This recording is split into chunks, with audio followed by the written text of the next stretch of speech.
que le diga a Carlitos que es adoptado. Obvio sí le voy a decir que es adoptado. ¡Ay, qué nervios!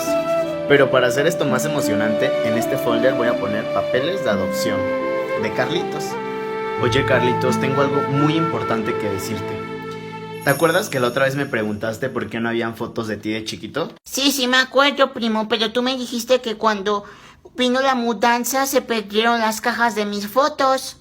Pues te mentí. Eso no es cierto, Carlitos. La verdad es que eres adoptado. Y aquí están los papeles de tu adopción. Míralos. ¿Soy adoptado?